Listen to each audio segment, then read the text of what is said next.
मुश्किल से उसने चौथी पास करी, मां ने स्कूल से नाम कटा दिया। इस सज्जन को क्या तकलीफ है भाई? कहानी का नाम है चौथी पास राजा। एक बहुत महान देश था, बहुत महान देश था। उस देश में एक गांव में एक बहुत गरीब परिवार में एक बच्चे का जन्म हुआ। चलो भाई देखो अपने क्या। बच्चे की कुंडली बना के ज्योतिषी बोला, माई तेरा बेटा बड़ा होके बहुत बड़ा सम्राट बनेगा।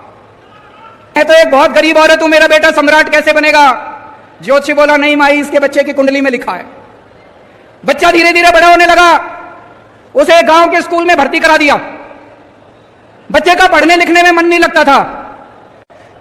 बोला थोड़ी कमाई करके लाएगा, घर का खर्चा चलेगा।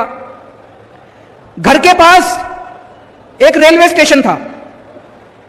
रेलवे स्टेशन पे बच्चा जाके चाय बेचने लगा।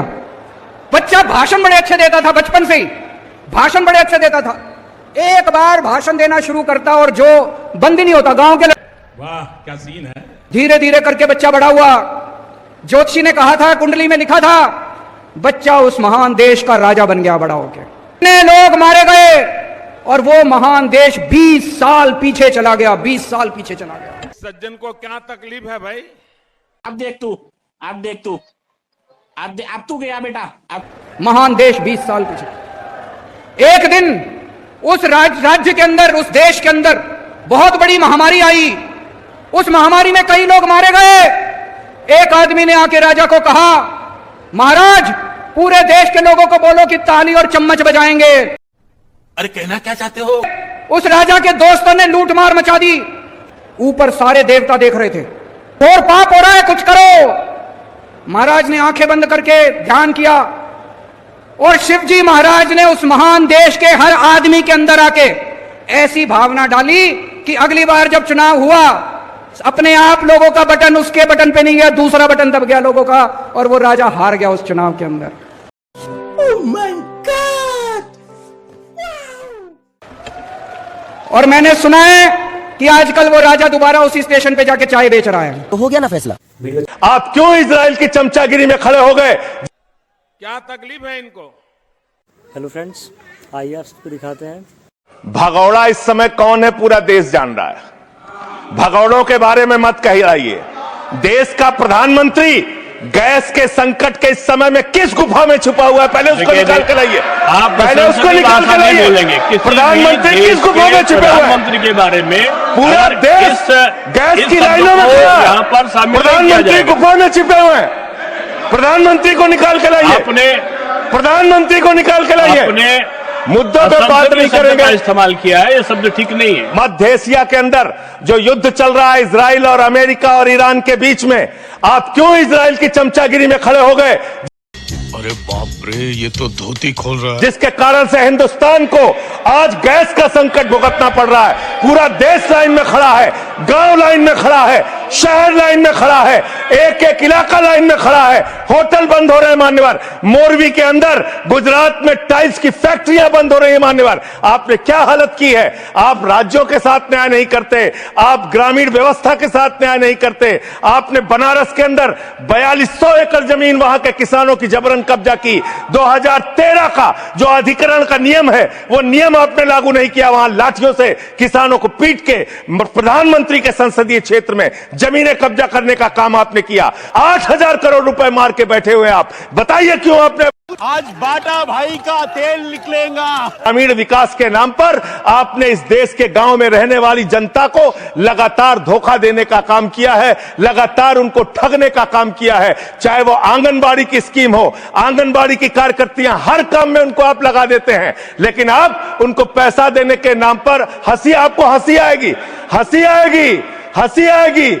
आंगनबाड़ी की योजना गांव में ही चलती है, गांव में ही चलती है, हंसी आएगी आपको मान्यवर। बड़ा हरामी हो बेटा। मैं अंत में एक ही बात कहना चाहता हूं। मंत्री जी ने कहा भागिएगा नहीं, मैं बिल्कुल बैठ के आपकी एक एक बात को सुनूंगा। मंत्री जी ध्यान से सुनूंगा, जितनी बात मैंने कही है उसका पूरा जवाब दीजिएगा। और शाबाश। असली आतंकवादी इस देश में साइकिल चला के घुस जाते हैं और पैदल वापस चले जाते हैं, आप उनको रोक नहीं पाते। सफेद कपड़ा ओ बड़े प्यार से और शेरो शायरी अंदाज में अपनी बातों पर रखती है टीएमसी सांसद सलोनी घोष। आइए पूरा वीडियो देखते हैं। कि तू लाख बेवफा है मगर सर उठा के चल, कि तू लाख बेवफा है मगर सर उठा के चल, दिल रो पड़ेगा तुझे पशेमान देखकर। Thank you. चलो भाई देखो अब मैं क्या करता हूँ। देश के लोग समझ गए हैं कि आपको विदेश नीति नेशनल सिक्योरिटी पे नहीं करनी है, एप्स्टीन फाइल्स पे नहीं करनी है। मुद्दा है स्पीकर्स का रिमूवल, उसके ऊपर बोलिएगा। के सिर्फ वाह मोदी जी वाह करना है सर, कीजिए।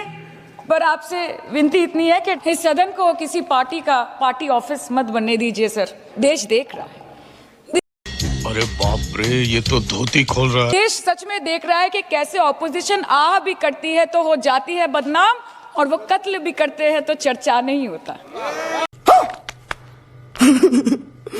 और हम मानते हैं कि एलओपी का सलाहकार कोई नहीं है सर, परंतु प्रधानमंत्री जी का सलाहकार बनके उनको सदन में आने से रोक दिया ये कहकर कि महिला सांसदों से उनको खतरा है। सर आपने तो हमको देशवासियों के सामने आतंकवादी बना दिया, और जबकि असली आतंकवादी इस देश में साइकिल चला के घुस जाते हैं और पैदल वापस चले जाते हैं, आप उनको रोक नहीं पाते।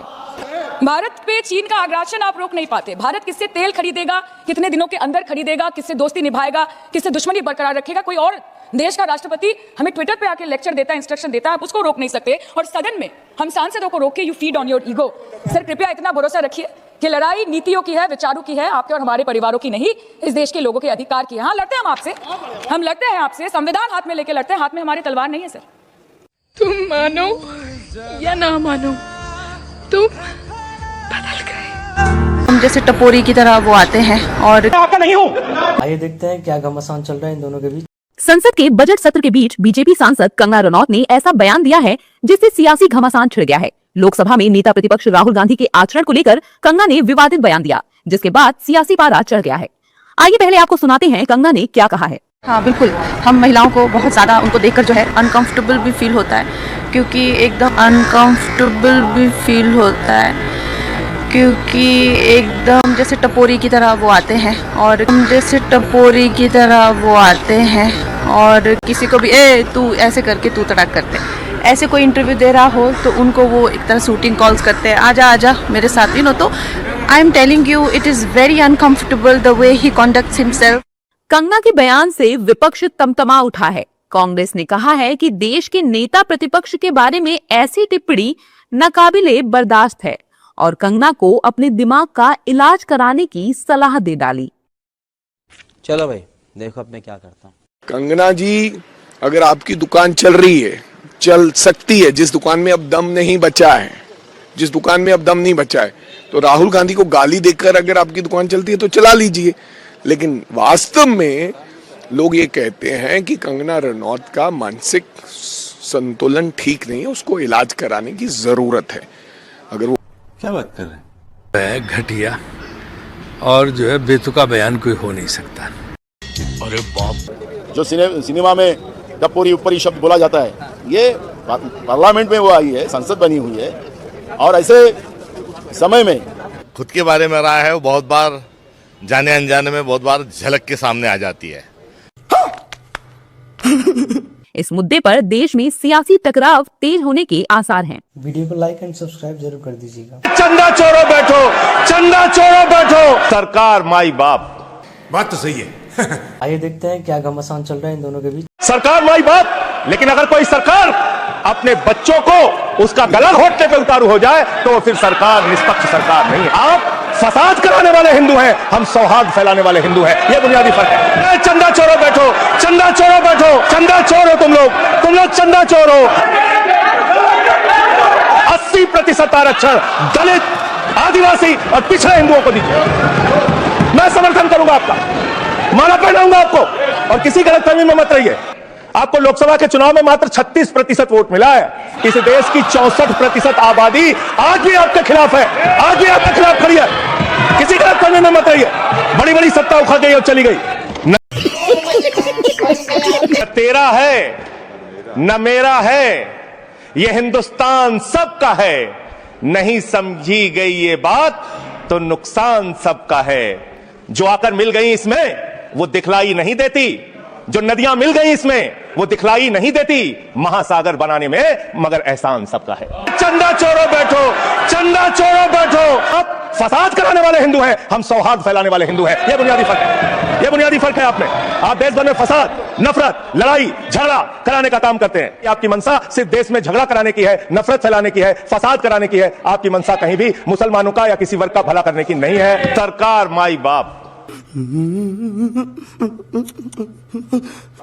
सरकार माई बाप, यानी कि जो सरकार होती है वो लोगों की माई बाप होती है, मां की तरह ख्याल रखती है, पिता की तरह ख्याल रखती है। लेकिन अगर कोई सरकार अपने बच्चों को उसका गला घोटने पे उतारू हो जाए तो फिर सरकार निष्पक्ष सरकार नहीं है, नहीं है और नहीं है। बस एक अंतिम बात कह के अपनी बात समाप्त करूंगा। ये काम आपने देश के अंदर बहुत अच्छा शुरू कर दिया।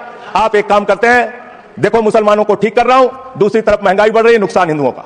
94 लाख करोड़ रुपए शेयर बाजार में डूब रहा है, नुकसान हिंदुओं का। 11 लाख बच्चे स्कूलों से बाहर निकल गए, नुकसान हिंदुओं का। तो मुसलमानों का को ठीक करने के नाम पर आप नुकसान देश के करोड़ों हिंदुओं का भी कर रहे हैं। इसलिए ये सब बातें करके देश में आप नफरत फैला के ये सब झगड़े फसाद के काम मत कीजिए। अरे बाप रे, ये सब क्या देखना पड़ रहा है।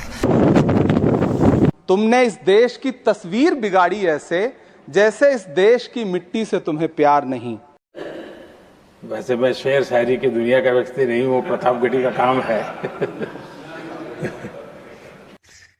क्या वरना अंजाम वही होगा जो पहले भी हुआ।